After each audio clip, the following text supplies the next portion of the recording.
नमस्ते यतिराजाय विवेकानंदसूरये सच्चित्सुखस्वरूपाय स्वामिने तापहारिणे।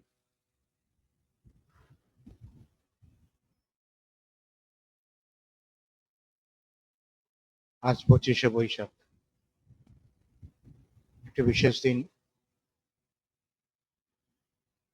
আমাদের ইতিহাসে আধুনিক কালে এবং স্বামীজির সমসাময়িক সময়ে রবীন্দ্র জন্ম জয়ন্তী। স্বামীজি থেকে 2 বছরের বড় ছিলেন। 1861 খ্রিস্টাব্দে তার জন্ম, স্বামীজির 1863 খ্রিস্টাব্দে।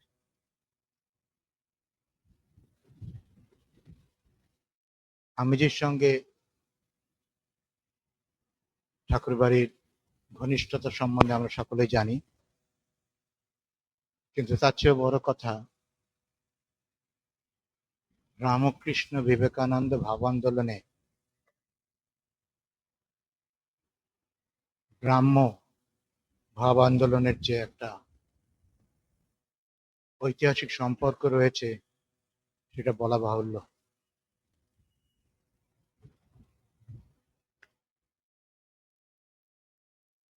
আমরা সকলেই জানি কত ব্রাহ্ম ভক্ত ঠাকুরের দ্বারা প্রভাবিত হয়েছিলেন। তাদের মধ্যে অনেক উল্লেখযোগ্য নাম রয়েছে: শিবনাথ শাস্ত্রী, দেবেন্দ্রনাথ ঠাকুর, কেশবচন্দ্র সেন, বিজয়কৃষ্ণ গোস্বামী, জয়গোপাল সেন, ত্রৈলোক্যনাথ সান্যাল, আরো বহু। কথামৃত করলেই আমরা সেটা দেখতে পাই যে কিভাবে এই যে আন্দোলন, রামকৃষ্ণ বিবেকানন্দ ভাব আন্দোলন, তার সঙ্গে তারা সম্পৃক্ত ছিলেন। রবীন্দ্রনাথের সঙ্গে স্বামীজির সম্পর্কটা কতখানি গভীর ছিল বা কি ছিল, সেটা স্বামীজির শরীর চলে যাবার পরে রবীন্দ্রনাথের বেশ কিছু বক্তব্য থেকে আমরা সেটা বুঝতে পারি। মতানৈক্য ছিল ধর্মের বিষয়ে, ধর্মের ব্যাখ্যার বিষয়ে, কিন্তু দুজনেরই মতের একটা মিল, গভীর মিল ছিল। সেটা হচ্ছে দুজনেই উপনিষদকে আশ্রয় করে, বেদান্তকে আশ্রয় করে তাদের ধর্মমত প্রচার করার চেষ্টা করেছেন। দেবেন্দ্রনাথের পরে আদি ব্রহ্ম সমাজ যে রূপ নিয়েছিল, তার নেতৃত্বে ছিলেন রবীন্দ্রনাথ ঠাকুর।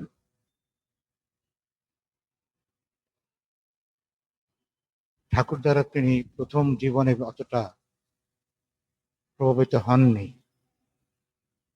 তার কারণ, তিনি খুব তলিয়ে ঠাকুরকে দেখবার চেষ্টা করেননি, বা হয়নি কারণবশত। পরে তার শ্রদ্ধা কিন্তু বেশ ছিল, তার পরিচয় আমরা পাই। গোলপার্ক থেকে একটি বই বেরিয়েছে, কয়েক বছর হয়ে গেল। সেটিতে মেধশানন্দজি লিখেছেন বিস্তৃতভাবে অনেক ঘটনা, অনেক বক্তব্য রবীন্দ্রনাথের, অনেক চিঠিপত্র, লেখালেখির থেকে উদ্ধৃতি দিয়ে। দেখিয়ে দিয়েছেন পরিণত বয়সে তিনি ঠাকুরকে কিভাবে দেখেছেন। এই বারুইপুরে থেকে একজন রবীন্দ্রনাথকে দুটি চিঠি লিখেছিলেন, জানতে চেয়ে যে রবীন্দ্রনাথ শ্রীরামকৃষ্ণকে কি দৃষ্টিতে দেখেন। তাতে তিনি পরিষ্কার একেবারে ব্যক্ত করে লিখেছেন ঠাকুরের অসাধারণত্বের কথা। আধ্যাত্মিক জগতে তার মতো ব্যক্তি বিরল, সেই ভাবটি দিয়েছেন। তার নিজের পক্ষে সঠিকভাবে তার মূল্যায়ন করা শ্রীরামকৃষ্ণের জীবন, তার আধ্যাত্মিক অবস্থা সম্ভব নয়, তিনি যোগ্য নন। তাছাড়া আপনারা তো সেই জানেন কবিতাটির বিখ্যাত কবিটি, পরমহংস বলে বহু সাধকের সাধনার দ্বারা, সেখানে তিনি প্রণাম জানিয়েছেন, সকলের সঙ্গে তার প্রণামও জানিয়েছেন। কবিতার মধ্যে সেটা বিধৃত আছে। তার চেয়েও বড় কথা, ঠাকুরের যখন শতবার্ষিকী উদযাপনের জন্য যে কমিটিটি হয়েছিল, তার একটি সাব কমিটির তিনি ভাইস প্রেসিডেন্ট ছিলেন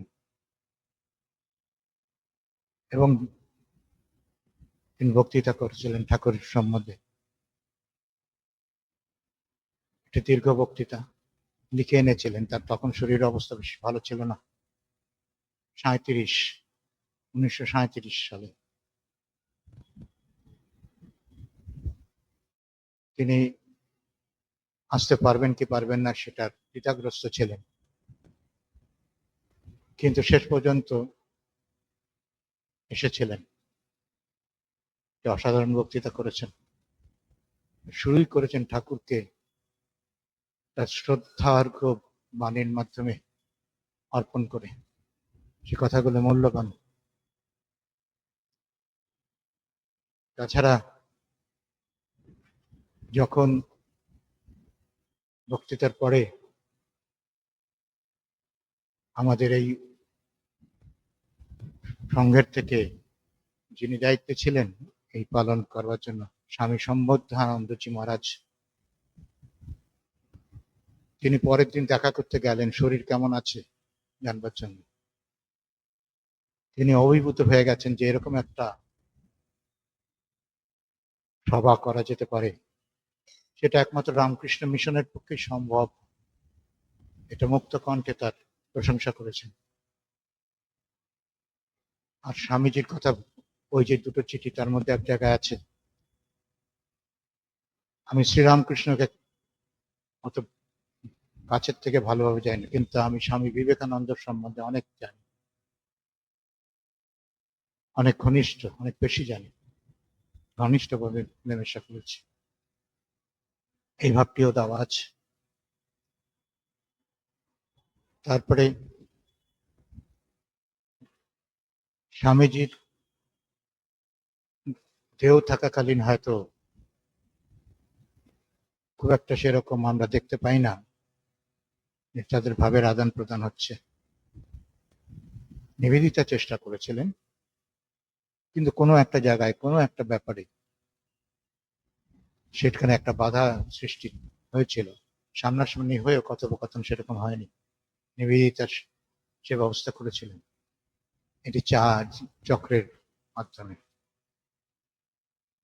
কিন্তু স্বামীজি শরীর চলে যাবার পরে, রবীন্দ্রনাথ তো অনেকদিন বেঁচে ছিলেন। স্বামীজি 1902 সালে শরীর চলে গেলেন, রবীন্দ্রনাথের বোধ হয় 1941। একটা দীর্ঘ সময় বেঁচে ছিলেন। তখন তার ভাবের অনেক পরিবর্তন হয়েছিল। তিনি একটা জায়গায় বলছেন, কিছুদিন আগে বিবেকানন্দ বলেছিলেন মানুষের মধ্যে ব্রহ্মের শক্তি, বলেছিলেন দরিদ্রের মধ্য দিয়ে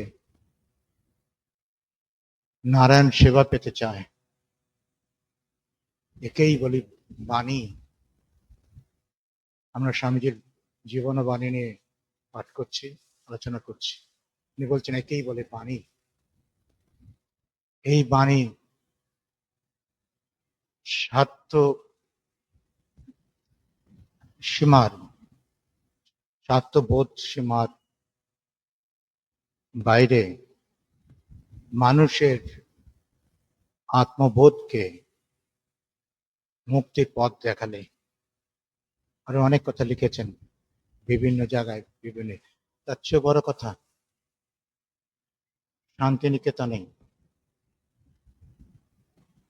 ঠাকুরের যখন সেন্টেনারি উদযাপিত হচ্ছে বাইরে, ওনার তখন শরীর ভালো নেই, ক্ষিতিমোহন সেনকে দায়িত্ব দিয়েছিলেন শান্তিনিকেতনে বিশ্বভারতীতে এই উৎসবটি বা এই ঠাকুরের শতবর্ষ উদযাপন করবার জন্য ক্ষিতিমোহন সেন সেটা করেছিলেন। ওই বইটিতে, গোলপার্ক থেকে যে বইটি মেধা স্বামীজির লেখা পাবলিশড হয়েছে, তাতে সব পাওয়া যায়। তিনি সব রিসার্চ করে বের করে করে বিভিন্ন জায়গা থেকে সব উদ্ধৃতি দিয়ে দিয়ে এগুলো করেছেন। আর স্বামীজির সম্বন্ধে যেসব কথাগুলো বলেছেন খুব তাৎপর্যপূর্ণ, সেগুলো অনুধাবনযোগ্য। জীবনের শেষের দিকে এসে, যাই হোক, আজ একটা বিশেষ দিন। আজকে যদি আমরা রবীন্দ্রনাথকে স্মরণ না করে কিছু বলা শুরু করি, সেটা ভালো দেখায় না। আমরা রামকৃষ্ণ ভাবধারা সঙ্গে যেসব ভাবধারার পরোক্ষ বা প্রত্যক্ষভাবে যে একটা মিলন ঘটেছিল, তার মধ্যে ব্রহ্ম ধর্ম একটা বিশেষ স্থান অধিকার করে আছে। আর সেই ব্রহ্ম ধর্মের একজন নেতাস্থানীয়, নেতৃস্থানীয়, পরে দিকে উল্লেখযোগ্য উজ্জ্বল ব্যক্তিত্ব রবীন্দ্রনাথ ঠাকুর। এবারে আমরা ফিরে আসি আমাদের পাঠের বিষয়। আমরা দেখেছিলাম নরেন অজ্ঞাতবাসে গেছে। সে কথাটি যখন ঠাকুরের কানে এলো, তখন তিনি মৃদু হেসে বলেছিলেন সে যাবে কোথায়, তাকে এখানে আসতে হবে বলে একটি গল্প বলেছিলেন। সে গল্পটি আমাদের অনেকের কাছে পরিচিত, কথামৃতে আছে। সেই গল্পটি হলো একটি ময়ূরের গল্প। ময়ূরটি একজনের বাগানে আসে। সেই লোকটি, বাগানের মালিক, তাকে খেতে দেয় কিছু এবং তার সঙ্গে একটু একটু করে আফিং মিশিয়ে দিত। সে আফিং দেওয়াতে তার মধ্যে নেশা ধরে গেল। সে বাগানে না এসে পারত না, তাকে আসতেই হতো সেই নেশার টানে। এই উপমাটি দিয়ে ঠাকুর নরেনের অবস্থা কথা বলছেন। এই অবস্থার কথা বলতে গিয়ে বলছেন যে সে এখানে রস পেয়েছে, মানে এখানে মানে তার কাছে, সে কোথায় যাবে এটা ছেড়ে, এই কথা বললেন, আশ্বস্ত করলেন।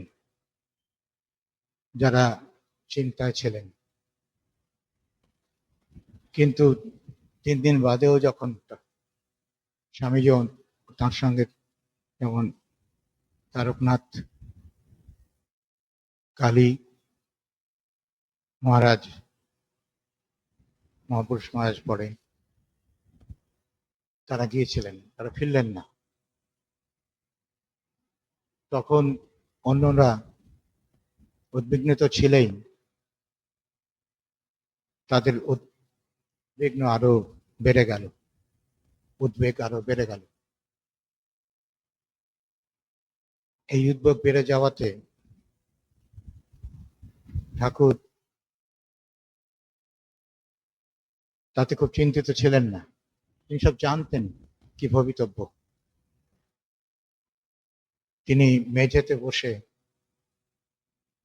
দাগ কেটে দেখিয়ে দিলেন মানে ইঙ্গিত করলেন, এর বাইরে তাদের যাবার ক্ষমতা নেই।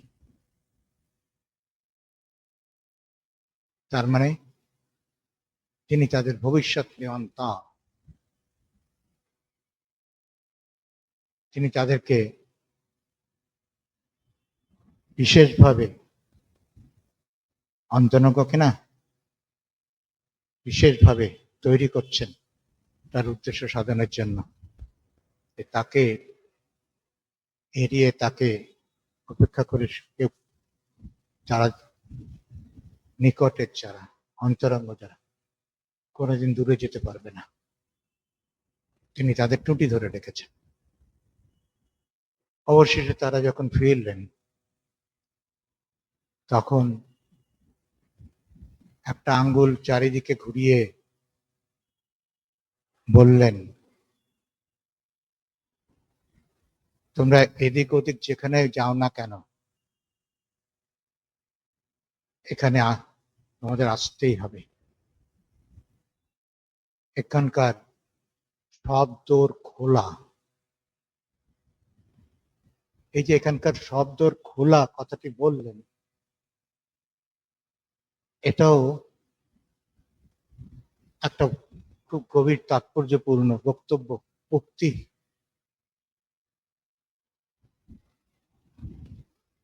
তার মধ্যে কোনো সংকীর্ণতা নেই, তার ভেতরে কোনো একদেশদর্শিতা নেই। সবাই আসতে পারে, আর তাদের ক্ষেত্রে তো রয়েছে যে কোনো ভাবে, যে কোনো ভাবকে আশ্রয় করে তার কাছে আসতে পারেন এবং আসবেন, আসতে বাধ্য হবেন। এই কথাই হয়তো ইঙ্গিত করছে। আরো হয়তো গভীর তত্ত্ব থাকতে পারে। আমাদের সীমিত বুদ্ধিতে এর ভেতরে গিয়ে আরো কিছু বোঝা কঠিন।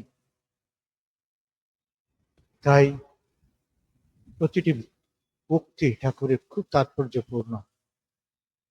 যত আমরা ভালো বুঝতে পারি, ততই আমাদের আনন্দ হয় এবং তাকে আরো নিবিড় ভাবে, কাছে ভাবে পাওয়ার ইচ্ছে হয়। এই তো গেল, তারা ফিরে এলেন। তখন কাশীপুরের দৃশ্যটা কেমন?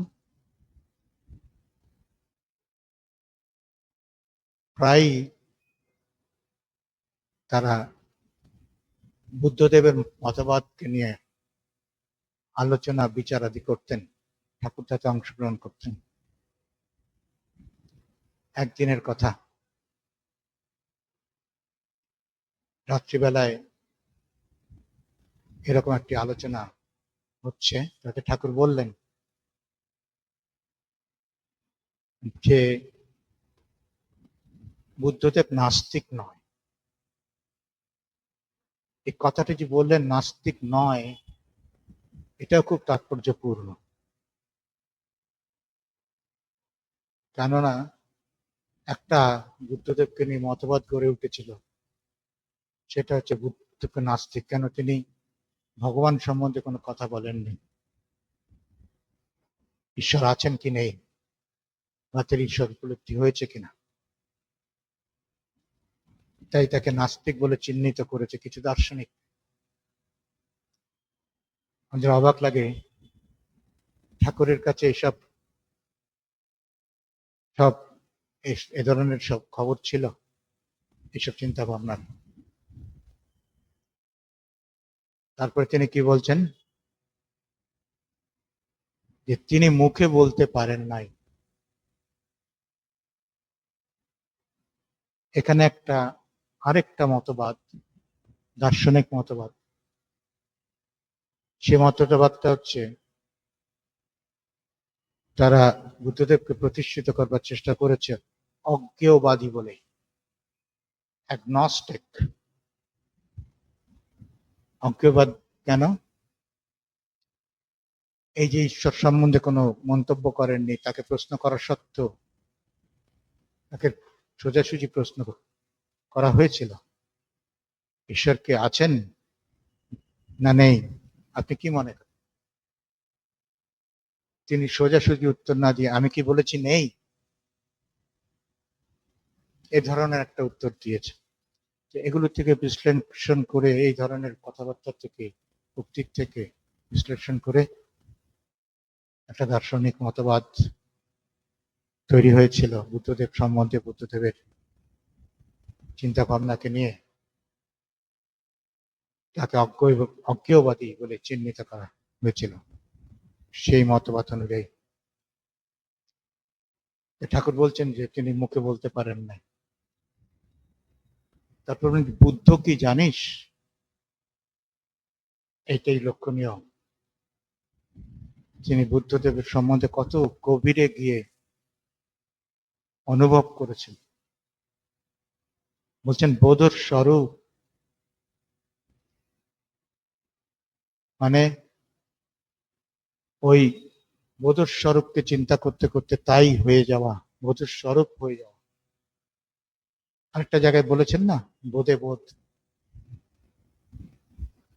তারপরে আরেকটা তাৎপর্যপূর্ণ কথা বলছেন, অস্তি নাস্তি প্রকৃতির গুণ। অস্তি নাস্তি, নাস্তি মানে তো আমরা জানি নাস্তিক্যবাদ থাকে, আর অস্তি মানে আস্তিক্যবাদ। এইসব গুলো ঈশ্বরের বা মায়ার অন্তর্গত। তাই বলছেন যে প্রকৃতির গুণ, মায়ার মধ্যেই এগুলো সীমাবদ্ধ। যার ঠিক ঠিক হয়েছে সেখানে, যেখানে ঠিক ঠিক হয়েছে সেখানে অস্তি নাস্তি ছাড়া। তার মানে আপনি মায়াকে ছাড়িয়ে গেলেই আপনার ব্রহ্মানুভূতি হবে, প্রকৃত রূপ, ঈশ্বরের স্বরূপ, ব্রহ্ম স্বরূপ আপনি উপলব্ধি করবেন। তাই বলছেন যে অস্তি নাস্তি ছাড়া সেই যে জায়গাটি, সেটি মানে প্রকৃতির ঊর্ধ্বে, এই কথা বলছেন। তারপরে এরকম আলোচনা সব হতো। তার মধ্যে আরেকদিন কথামৃতে আছে, আলোচনা প্রসঙ্গে ঠাকুর বলছেন ব্রহ্ম ও মায়া, জ্ঞানীরা মায়াকে ফেলে দেয়, ভক্তরা মায়াকে ফেলে দেয় না। মায়ার শরণাগত হয়ে তার পূজা করে, বলে আমাদের পথ ছেড়ে দাও, তুমি পথ ছেড়ে দিলেই আমাদের ব্রহ্ম লাভ হবে, ব্রহ্ম দর্শন হবে। তার মধ্যে হঠাৎ করে নরেন উক্তি করলেন, শুকনো। এই শুকনো কথা বলাতে ঠাকুর বললেন, হ্যাঁ, যারা জ্ঞানী তাদের একটা শুকনো ভাব রয়েছে। তখন নরেনের হাত ও মুখ স্পর্শ করে আমরা এই যে দৃশ্যগুলোকে যদি একটু মনের মধ্যে, কল্পনার মধ্যে এনে একটু ধ্যানস্থ হওয়ার চেষ্টা করি, আমরা খুব আনন্দ পাই। কি ভালোবাসা! স্বামীজিকে আর সাধে বলেছেন এলো ভি, ওই একটা কথা, একটা শব্দের মধ্যে দিয়ে স্বামীকে, ঠাকুরকে ব্যক্ত করেছেন শেষ পর্যন্ত। এই ভালোবাসা, তার অনুভূতি, তিনি যে অবস্থা থেকে শেষে এসে পৌঁছেছিলেন সেটা ঠাকুরের ভালোবাসার প্রভাবে। একটা সময় বলছেন না, লাভ ওপেন্স দ্য ইম্পসিবল গেটস। হয়তো তার নিজের জীবনের উপলব্ধি জাত যে অভিজ্ঞতা, সেই থেকে সঞ্জাত যে ভাবটি তার উদয় হয়েছিল, সেই জন্যই বলেছেন যে ভালোবাসা রুদ্ধ তার, যা কোনোদিন খুলবার নয় তাও খুলতে পারে, খুলে দেয় প্রকৃত ভালোবাসা। এই সেই ভালোবাসার প্রতিমূর্তি হচ্ছেন শ্রী শ্রী রামকৃষ্ণ। তখন ঠাকুর বললেন, না, স্পর্শ করার পরে এতে কোনো ওইরকম শুকনো লক্ষণ নেই, জ্ঞানের লক্ষণ নেই, মানে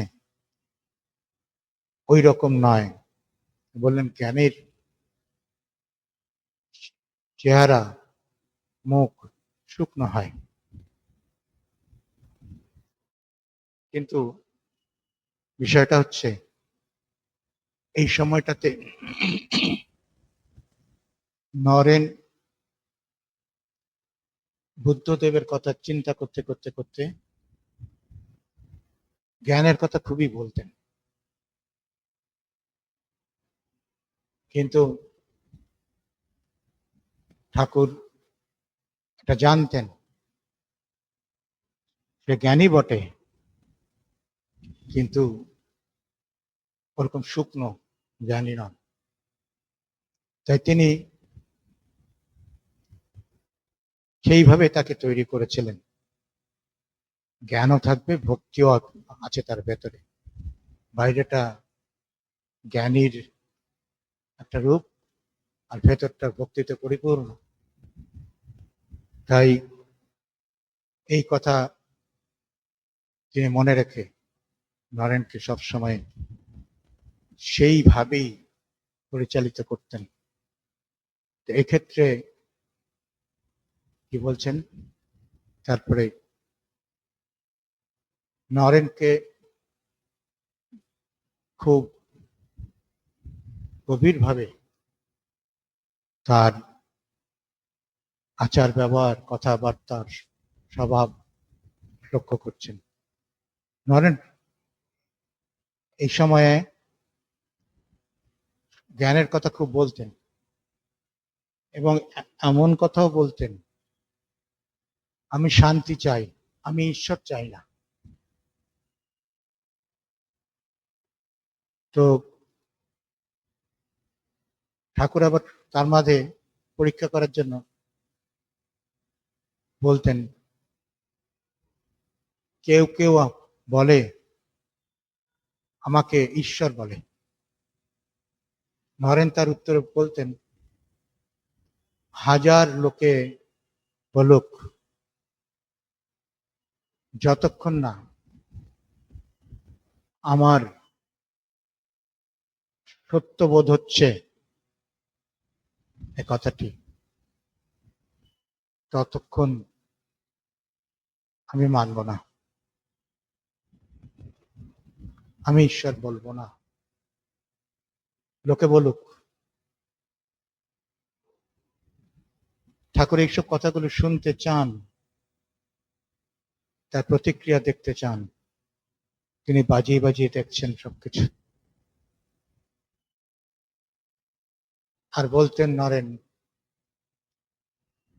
সত্যম আর আর আনন্দম জ্ঞানম, এই ধরনের একটা আছে না বেদান্তের কথা, সেগুলো আওড়াতেন।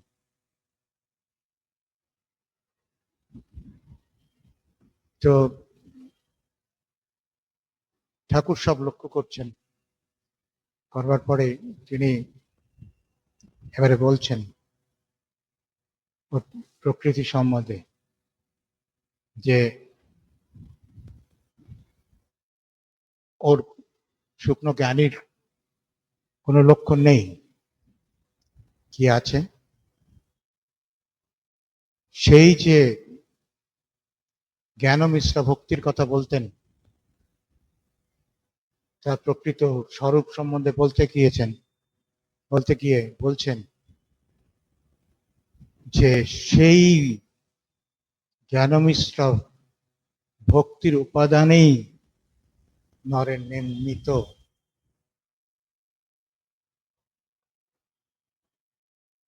এইভাবে সব কথাবার্তা চলছে, বুদ্ধদেব সম্বন্ধে আলোচনা চলছে কাশীপুরে। এর মাঝে একদিন হঠাৎ করে, সেটা দিনটা ছিল বোধহয় 22শে এপ্রিল 1886, সিন্ধু দেশের ভক্ত হীরানন্দ, আমরা কথামৃতে তার সম্বন্ধে পাই, ভীষণ ভক্ত ছিলেন। সিন্ধু প্রদেশ এখন পাকিস্তানে, অবিভক্ত ভারতবর্ষের মধ্যে ছিল। কতজনকে ঠাকুর যে আকর্ষণ করেছেন। তিনি সিন্ধি, বাঙালি নন, এবং ঠাকুরের পরম ভক্ত ছিলেন। এসে উপস্থিত হলেন। উপস্থিত হওয়াতে ঠাকুর নরেনকে বললেন তার সঙ্গে বিচার করতে, আলোচনা করতে। নরেন সে জ্ঞানের কথা তুললেন।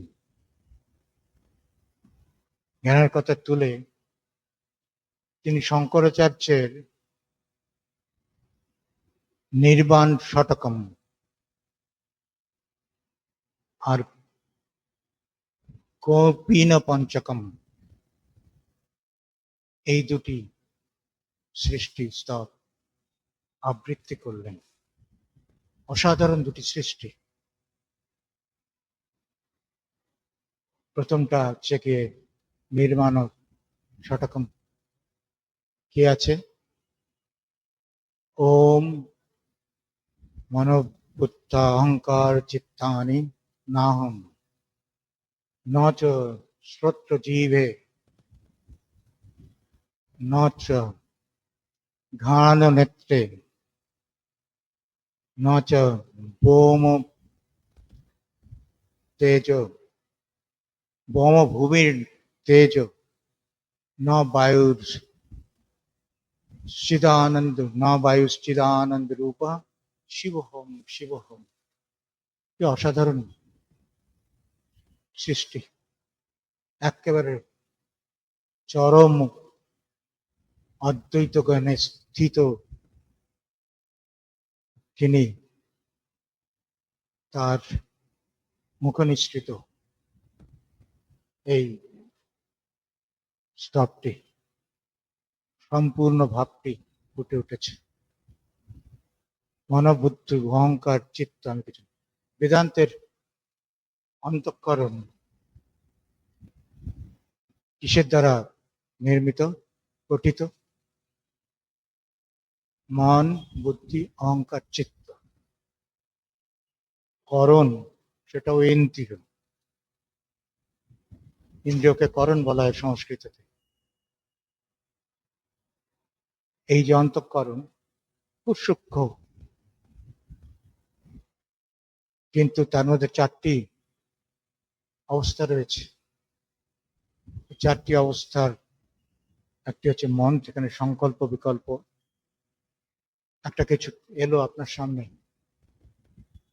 সেটাকে আপনি গ্রহণ বা প্রত্যাখ্যান করছেন এই সংকল্প বিকল্পের মাধ্যমে। কিভাবে করছেন? মনের মধ্যে দুই ভাবটি উঠল, কিন্তু মন বিচার করতে পারে না, বুদ্ধি বিচার করে। এই হচ্ছে বুদ্ধি বিচার করে একটাকে গ্রহণ করা, আরেকটাকে ত্যাগ করা। তারপরে একই জিনিস আপনার সামনে আসছে, আমার সামনে আসছে, আমি একরকম ভাবে বিচার করে একটা জিনিসকে গ্রহণ করছি, আবার আপনি আরেক রকম ভাবে বিচার করে সেই জিনিসটাকে হয়তো ত্যাগ করছেন। ব্যক্তিত্ব আলাদা, সংস্কার, অহংকার প্রস্তুত। আপনার অহংকার, আমার অহংকার, সংস্কার থেকে উদ্ভূত, সেইভাবে বিচারটি হচ্ছে। আর এই যে প্রক্রিয়াটি চললো এই তিনটি অবস্থার মাধ্যমে অন্তঃকরণের, সেটি আমরা পরে মনে করতে পারি, আমাদের কোনো একটা জায়গায় তো থাকে, এবং সেখান থেকে যখন আমরা সেটাকে আবার টেনে আনতে পারি মনের উপরিভাগে, অন্তঃকরণের ভাগে, তখন আমরা তার কথা হয় স্মরণে আনতে পারি, মনে পড়ে যায়। সেটা কোথায় থাকে? চিত্ত। এই চিত্ত হচ্ছে কি একটা পাত্র, যেন সেখানে আমাদের সবকিছু জমা হচ্ছে, অভিজ্ঞতা, সবকিছু। এবং সময় সময় যে আমরা অনেক পুরোনো দিনের কথাবার্তা এগুলো সব মনে করি, ওর অনেক সময় এমন হয় যেন এই জীবনের নয়, কখনো আগে ঘটেছে, তার সেই নির্যাসটুকু রয়ে গেছে তার মধ্যে একেবারে সূক্ষ্ম আকারে, কোনো একটা কারণবশত আবার উপরে উঠে এসছে, তাই স্মরণে আসছে। এই বলছেন এটা নয়, কেন? ইন্দ্রিয়, ইন্দ্রিয়াতীত জ্ঞান হতে হবে, অন্তঃকরণ। আমি তা নই, না অহং, না অহং। তারপরে আর কি? নচ শ্রোত্র জীবে, এই যে আমাদের পঞ্চেন্দ্রিয় আছে, তার থেকে স্থূল এই শ্রোত্র আর জীবা, মানে এই জীবের যে ক্রিয়া এবং যে শ্রবণের যে ক্রিয়া এবং তার যে ইন্দ্রিয় তাদের, সেটাও না, অন্তঃকরণ থেকে স্থূল। তারপরে কি বলছেন? ঘ্রাণ ও নেত্রে, এই যে আমরা ঘ্রাণ নিই, তার পেছনে যে ইন্দ্রিয়, এবং এই যে দেখি রূপ, যার বিষয়, তার পেছনে যে ইন্দ্রিয়, তাও নেই। তারপরে কি বলছেন? নচ বোম, এই যে বোম, ভূমি, আকাশ, বাতাস, মাটি, এগুলো কিছুই নয়। তেজ, অগ্নি, এই যে পঞ্চ স্থল, স্থূল মহাভূত, তা নয়। তাহলে কি? মানে বায়ু, এগুলো কিছু নেই। এই পঞ্চ স্থূল মহাভূতের দ্বারা সৃষ্ট যে জগৎ, সেই জগতের যে উপাদান, এই চারটি পাঁচটি, সেগুলো নই আমরা। তখন তাহলে কি? চিদানন্দ রূপ, আমার স্বরূপ হচ্ছে সেই চেতনাময় আনন্দ স্বরূপ। সেটা কি? শিবহম, শিবহম। শিব মানে মঙ্গলময়, সেই মঙ্গলময় রূপ। আমি এগুলো কিছুই নাই। আরো রয়েছে। এরপরে কৌপিন পঞ্চকম, তার প্রথম এটি কি? বেদান্ত বাক্যেষু রমন্ত ভিক্ষান্ন মাত্রেণ তুষ্টিমন্তঃ অশোকম অন্তঃকরণে চরন্তঃ কৌপিনবন্তঃ খলু ভাগ্যবন্তঃ। কি সুন্দর কথা! এই যে ব্রহ্মজ্ঞানী সন্ন্যাসী, এই সন্ন্যাসীর যে জীবনটা কিরকম? কৌপিনবন্ত মানে কৌপিনধারী সন্ন্যাসী। কিরকম? যে বেদান্তের যে মূল তত্ত্বগুলো, সেগুলোর মধ্যে তিনি সবসময় আনন্দ পান, রমন্তঃ। আর ভিক্ষা করে, ভিক্ষান শরীর ধারণের জন্য যে মাত্র সেটা ভিক্ষা যা মেলে সেটাতে ক্ষুণ্ণে তৃপ্তি করে তাতে তিনি তুষ্ট। তার মধ্যে কোনো এরকম অভাববোধ নেই। তারপরে কি বলছেন? অশোকম অন্তঃকরণে চরন্ত, তিনি ঘুরে বেড়ান, আনন্দময় পুরুষ, শোক তাপ কিছু নেই তার অন্তরে। তিনি নিজেকে মানে কৌপিনবন্তঃ সন্ন্যাসী হিসেবে খলু নিশ্চয় প্রচন্ড সৌভাগ্যবান মনে করেন। ভাগ্যবন্তঃ, অসাধারণ। এই দুটো থেকে একেবারে আবৃত্তি করে শোনালেন। ভেবে দেখুন স্বামীজি কি অবস্থায় পৌঁছেছিলেন, সেই অল্প বয়সে কত পড়েছেন, শ্রুতিধর ছিলেন। যা একবার পড়বেন তা মনে থাকবে। আর যদি হৃদয়ের কাছাকাছি কোনো জিনিস হয় সেটাকে বারে বারে আবৃত্তি করবেন, কেন তার যে প্রকৃত স্বরূপের সঙ্গে সেটি মেলে, একাত্মতা সেগুলোর সঙ্গে হয়ে যায়। কথাবার্তার মধ্যে সেগুলোই বেরিয়ে বলছে। ঠাকুর যেমন শ্রুতিধর ছিলেন, যা শুনতেন একবার তা ভুলতেন না কখনো। সবকিছুর যে তার জ্ঞান ছিল। তখন বলছেন জিজ্ঞেস করাতে যে আপনি তো বইপত্র পড়েননি, একটু জানলেন। কত শুনেছি গো, একেবারে ছোটবেলার থেকে যা শুনেছেন, কিচ্ছু বলেননি। স্বামীজিরও তাই। এইবারে ঠাকুর বললেন একটা গান গা। এইসব কট্টর জ্ঞানের কথা আমার মাঝে, এই যে আমরা বললাম জ্ঞানমিশ্রা ভক্তি, তার ভেতরে যে ভক্তি ভাবটি আছে, গান গাওয়ার কথা বলতে বলতে অমনি তিনি কে প্রশ্ন করছেন, তুঝসে हमने दिल को लगाया जो कुछ है सो तू ही है। ঠাকুরের অত্যন্ত প্রিয় গান, অনেকবার স্বামীজির কাছ থেকে শুনেছেন। তো সেই গানটি গাইলেন। এই গানটি গাইতেই শেষ হতেই হীরানন্দ বললেন, সব কুছ তুই হ্যায়, সব কুছ তুই হ্যায়, তুহু তুহু, তুমি তুমি, আমি নয়। ভক্ত, ভক্তের ভাব হীরানন্দ ব্যক্ত করছেন। আর স্বামীজি নরেন, শুনে বলছেন, আমিও তুমি, তুমিও আমি। মানেটা কি? তুমি আর আমির মধ্যে কোনো পার্থক্য নেই। ইংরেজিতে বলে সাবজেক্ট অবজেক্ট।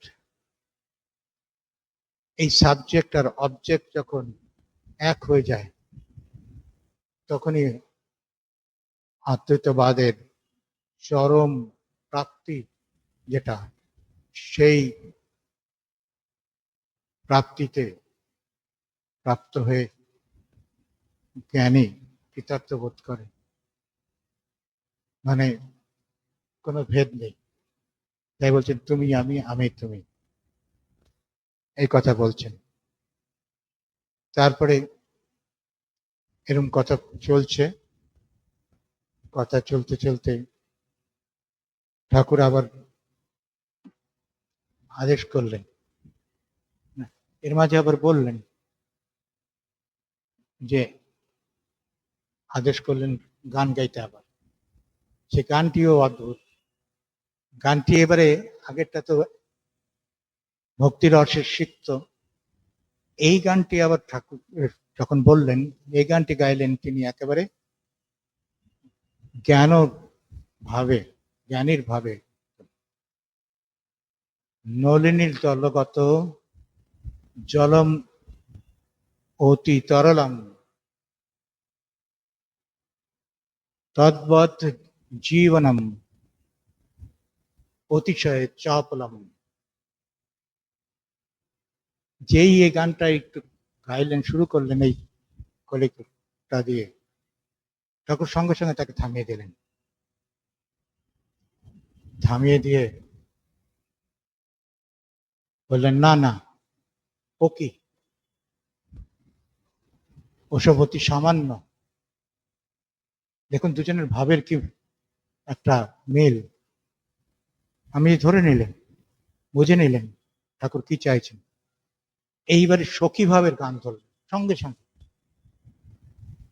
সখী ভাবের গানটা হচ্ছে, কাহে সই জিয়ত মরত, জিয়ত মরত কি বাঁধন নাকি একটা আছে। তারপরে বলছেন, তারপরে কথাটি হচ্ছে যে ব্রজকে কিশোর কাহা সই গেল ভগই ব্রজজন।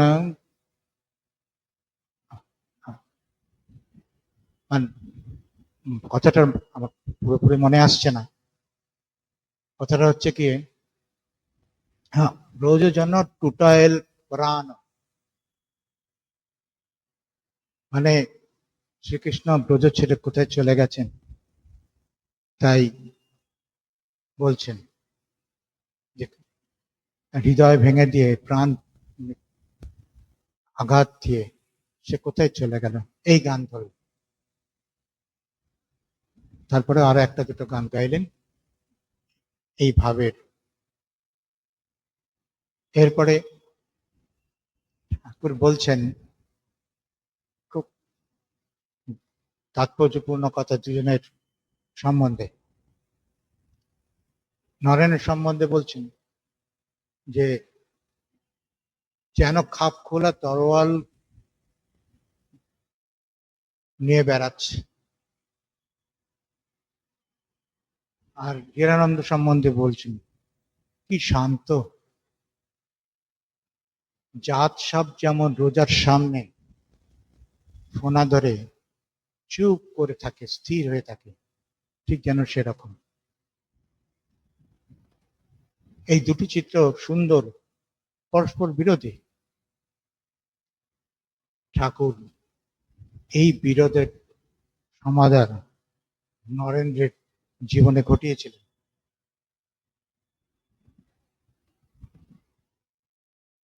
আজকে আমরা এখানেই থামি, 8টা বাজে।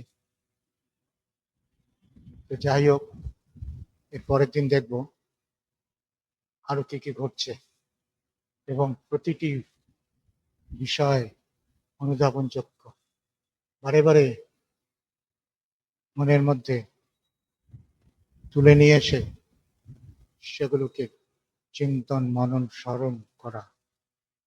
এবং আমরা যদি তা করতে পারি তাহলে আমাদের জীবন সার্থক। ওম শান্তি শান্তি শান্তি। রামকৃষ্ণার্পণমস্তু।